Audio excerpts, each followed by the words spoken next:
Fans సృష్టించిన ఈ దేవుళ్ళు భక్తులను చంపేస్తున్నారు. ఆర్సీబీ ప్రధాన కారణమైందండి. ముఖ్యంగా కోహ్లీ ప్రధాన కారకుడయ్యారు. ఇప్పుడు ఈ కోహ్లీ ఈ అరెస్ట్ని తప్పించుకోవడానికి బెంగళూరు నుంచి ఏదో ఒక వంక పెట్టి ముంబై వెళ్ళాడు. ముంబై నుండి లండన్ వెళ్ళిపోతున్నారని తెలుస్తుంది. ఎందుకంటే ఇంగ్లాండ్ వన్డే సిరీస్ ఉంది. ఎందుకంటే ఇప్పుడు ఈ ప్రధాన కారకుల్లో ఇప్పుడు ఆర్సీబీ మీద కేసు పెట్టింది. ఈ కేసుని తప్పించుకోవాలంటే యాంటిసిపేటరీ బెయిల్ వేయాలి.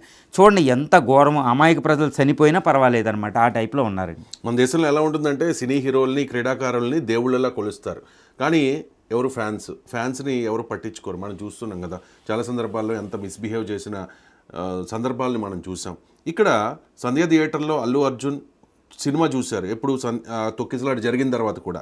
ఇక్కడ కోహ్లీ కూడా ఇంత ఘటన తొక్కిసలాట జరిగి 11 మంది చనిపోయిన తర్వాత కూడా ఈ విజయోత్సవ ర్యాలీని కొనసాగించారు. దీన్ని ఎలా చూడాలి? ఎస్ అండి, ఇప్పుడు ప్రధానంగా తెలంగాణ గవర్నమెంట్ అల్లు అర్జున్ మీద కేసు పెట్టి ఆయన జైలు దాకా పంపించిన వ్యవహారంలో ఏంటంటే ప్రధానమైన ఆరోపణ, ఇక్కడ తొక్కిసలాట జరిగి ఒక తల్లి ఒక బిడ్డ చనిపోతే నువ్వు లోపలికి వెళ్ళి సినిమా ఎందుకు చూసావు, ఇది ప్రధానమైన ఆరోపణ ఎలా ఉన్నా కానీ.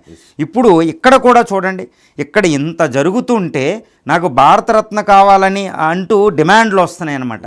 ఈ సందర్భంలో ఫ్యాన్స్లు అక్కడ 11 మంది చనిపోయారంటే 11 మంది, వందలాది మంది గాయపడ్డారు, 11 మంది చనిపోయారు. అక్కడ గాయపడిన వాళ్ళు ఇంకా ఎక్కువ. ఇక్కడ ఇంకోటి ఏంటంటే అట్లీస్ట్ ఒక 10,000 పీపుల్